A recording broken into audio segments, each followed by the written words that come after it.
শেখ হাসিনার মানবতাবিরোধী অপরাধের মামলায় সাক্ষ্য গ্রহণ শুরু, আজ হবে সরাসরি সম্প্রচার। পিআর ভোটের জন্য কেউ জুলাইয়ে জীবন দেয়নি, মন্তব্য মেজর হাফিজের। অন্তর্বর্তী সরকার দেশকে গৃহযুদ্ধের দিকে ঠেলে দিচ্ছে, অভিযোগ শামীম হায়দারের। আগামী নির্বাচন হবে ইতিহাসের সবচেয়ে সংঘাতপূর্ণ, আশঙ্কা নুরুল হক নূরের। ইসলাম ও স্বাধীনতার দুশমনদের এদেশে রাজনীতি করার অধিকার নেই, বললেন মামুনুল হক। দর্শক, গ্রামের কাগজের সকালের খবরে আপনাকে স্বাগত। শুনছিলেন প্রধান শিরোনাম, এছাড়াও রয়েছে রাশিফল। এবার চলুন যাওয়া যাক মূল আয়োজনে। ২৪-এর গণ অভ্যুত্থানে সংগঠিত মানবতাবিরোধী অপরাধের অভিযোগে ক্ষমতাচ্যুত প্রধানমন্ত্রী শেখ হাসিনার বিরুদ্ধে মামলার সূচনা, বক্তব্য উপস্থাপন এবং সাক্ষ্য গ্রহণ শুরু হবে আজ রোববার।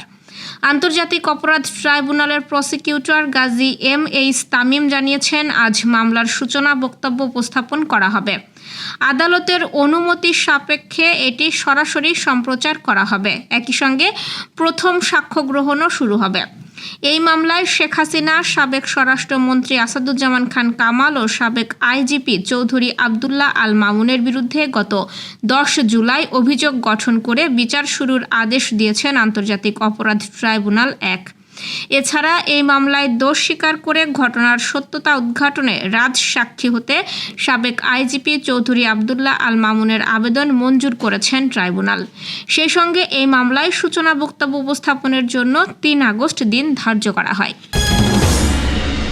বিএনপির স্থায়ী কমিটির সদস্য মেজর অবসরপ্রাপ্ত হাফিজ উদ্দিন আহমেদ বীর বিক্রম বলেছেন, পিআর পদ্ধতিতে ভোট হবে নাকি আনুপাতিক হারে আসন বণ্টন হবে, তার জন্য কেউ জুলাই গণ অভ্যুত্থানে জীবন দেয়নি। তারা চেয়েছে গণতন্ত্র প্রতিষ্ঠা, আর গণতন্ত্র প্রতিষ্ঠার একমাত্র পথ হলো নির্বাচন। জুলাই গণ অভ্যুত্থানের বর্ষপূর্তিতে শহীদ পরিবারের প্রতি এক সম্মাননা অনুষ্ঠানে তিনি এসব কথা বলেন। মেজর হাফিজ বলেন, এখন যারা ক্ষমতার মোহে পড়ে গেছে, এখন শুধু পেঁচাচ্ছেন। সহজ পথ তত্ত্বাবধায়ক সরকারের অধীনে নির্বাচন। একটা সুষ্ঠু নির্বাচনের মাধ্যমে আমাদের গণতন্ত্র প্রতিষ্ঠা করতে হবে।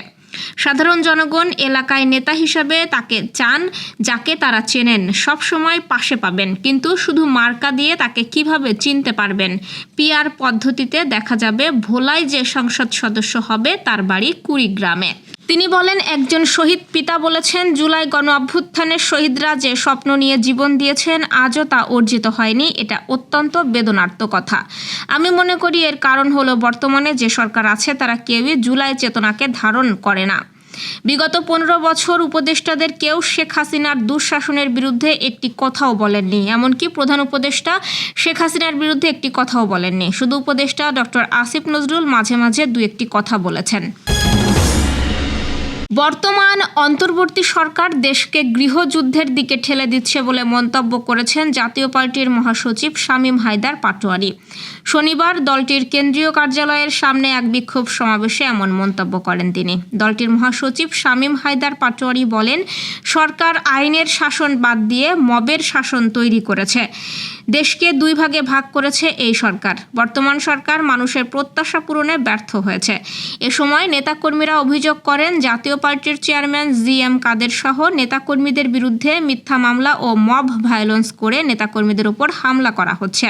এর আগে সমাবেশের জন্য রাজধানী সহ বিভিন্ন প্রান্ত থেকে দলটির নেতাকর্মীরা কেন্দ্রীয় কার্যালয়ের সামনে জড়ো হলে পুলিশি বাধায় পড়ে তারা। তবে এর কিছুক্ষণ পরই পরিস্থিতি শান্ত হয়। সমাবেশের শেষে একটি বিক্ষোভ মিছিল করে দলটির নেতাকর্মীরা। আগামী জাতীয় নির্বাচনে দেশের ইতিহাসে সবচেয়ে বেশি সংঘাতের আশঙ্কা করছেন গণ অধিকার পরিষদের সভাপতি নুরুল হক নূর। রাজধানীর জাতীয় চিত্রশালায় এক আলোচনা সভায় তিনি এই আশঙ্কার কথা জানান। নুরুল হক নূর বলেন, আগামী নির্বাচন হবে বাংলাদেশের ইতিহাসের সবচেয়ে সংঘাতপূর্ণ নির্বাচন। এ সময় অন্তর্বর্তী সরকারের সমালোচনা করে তিনি বলেন, বৈষম্য বিরোধী আন্দোলনের মধ্য দিয়ে গড়ে ওঠা সরকার বৈষম্যমূলক আচরণ করছে। যারা দেবতার মতো জাতিকে শেখ হাসিনা থেকে উদ্ধার করেছিল, তাদের অবতারটা এখন আমরা কি দেখছি? বরং তাদের দ্বারাই নতুন বৈষম্যের সৃষ্টি হয়েছে। আওয়ামী লীগ যেভাবে মুক্তিযুদ্ধের ক্রেডিট পুরোটাই নিজেরা নিয়েছিল, বৈষম্য বিরোধী আন্দোলনও একই কাজ করছে। নূর বলেন, যারা মানুষকে হত্যা করেছে তাদের মাত্র কয়েকজনকে বিচারের মুখোমুখি করা গেছে, বেশিরভাগই বিচারের আওতার বাইরে।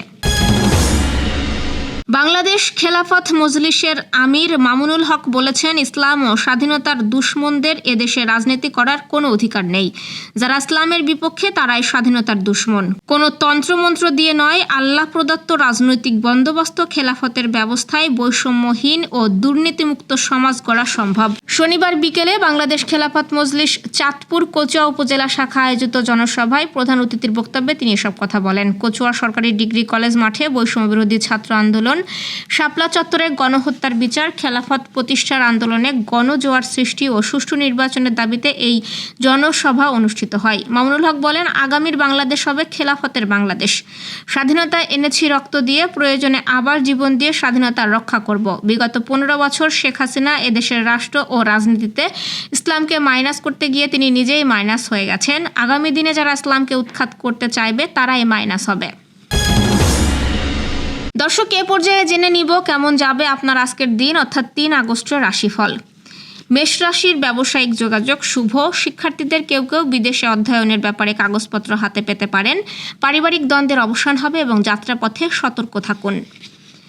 বৃষ রাশির শিক্ষার্থীদের কারো কারো শিক্ষা সফরে যাওয়ার সম্ভাবনা আছে। আজ হঠাৎ করেই হাতে টাকা পয়সা চলে আসতে পারে। প্রেমের ব্যাপারে ইতিবাচক সাড়া পেতে পারেন এবং সৃজনশীল কাজের স্বীকৃতি পাবেন। মিথুন রাশির দিনটি শুরু হতে পারে প্রিয়জনদের কাছ থেকে পাওয়া সুখবর দিয়ে। জমি জমা সংক্রান্ত বিরোধের নিষ্পত্তি হতে পারে। ব্যবসায়ে আজ লাভের পাল্লায় ভারী থাকবে এবং প্রেমের ক্ষেত্রে ইতিবাচক সাড়া পাবেন। কর্কট রাশির শিক্ষার্থীদের কারো কারো বৈদেশিক বৃত্তি পাওয়ার সম্ভাবনা আছে। বেকারদের কেউ কেউ ঝুঁকিপূর্ণ বিদেশ যাত্রায় সফল হতে পারেন। আজ আপনার অর্থভাগ্য বিশেষ শুভ এবং প্রেমে সাফল্যের দেখা পাবেন। সিংহ রাশি শিল্পকলা কিংবা সাহিত্যকর্মের জন্য স্বীকৃতি পেতে পারেন। ব্যবসায়িক ভ্রমণ ফলপ্রসূ হতে পারে। মামলা মোকদ্দমা থেকে দূরে থাকুন। রোমান্স ও বিনোদন শুভ এবং রাজনৈতিক পরিমণ্ডলে আপনার গুরুত্ব বৃদ্ধি পেতে পারে।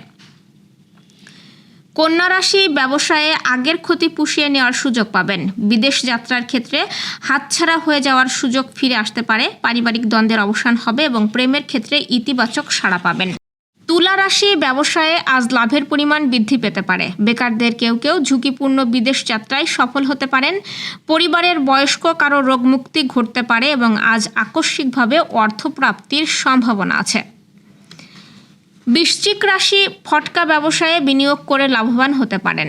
চাকরির জন্য বিদেশে আবেদন করে যারা প্রতীক্ষায় দিন গুনছিলেন তাদের জন্য আজ সুখবর আছে। প্রেমের ব্যাপারে ভেবেচিন্তে এগোন এবং রাজনীতি থেকে দূরে থাকুন। ধনুরাশি বিদেশ যাত্রার ক্ষেত্রে বিরাজমান জটিলতা দূর হতে পারে। আজ হঠাৎ করেই হাতে টাকা পয়সা চলে আসতে পারে। পাওনা আদায়েও অগ্রগতি হবে এবং রাজনৈতিক তৎপরতা শুভ।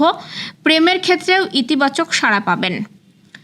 মকর রাশির ব্যবসায়িক যোগাযোগ শুভ। আপনি একজন চিত্রশিল্পী হয়ে থাকলে আপনার আঁকা ছবি কোনো প্রদর্শনীতে পুরস্কার জিততে পারে। প্রেমের ব্যাপারে ভেবেচিন্তে সিদ্ধান্ত নিন এবং রাজনীতি থেকে আপনিও দূরে থাকুন। কুম্ভ রাশি দিনের শুরুতেই আর্থিক বিষয়ে কোনো সুখবর পেতে পারেন। যৌথ বিনিয়োগ শুভ। সৃজনশীল কর্মকাণ্ডের সুবাদে বিদেশ যাত্রার সুযোগ আসতে পারে এবং প্রেমিক প্রেমিকার জন্য দিনটি বিশেষ শুভ। মীন রাশি শিক্ষার্থীদের কারো কারো বৈদেশিক বৃত্তি পাওয়ার সম্ভাবনা আছে। আজ হঠাৎ করে হাতে টাকা পয়সা চলে আসতে পারে। বিদেশ যাত্রায় প্রবাসী বন্ধুর সহায়তা পেতে পারেন এবং রোমান্স ও বিনোদন শুভ। দর্শক, এই ছিল এখনকার আয়োজন। আগামীকাল ঠিক একই সময়ে সকালের খবর ও আপনার রাশিফল দেখতে ও জানতে চোখ রাখুন গ্রামের কাগজের ইউটিউব চ্যানেল ও ফেসবুক পেজে। আর প্রতিদিনের খবরের আপডেট পেতে গ্রামের কাগজের ইউটিউব চ্যানেল সাবস্ক্রাইব এবং ফেসবুক পেজ ফলো করে রাখতে ভুলবেন না। আমাদের পরবর্তী খবর দেখুন বিকাল 3টায়। শুভ বিদায়।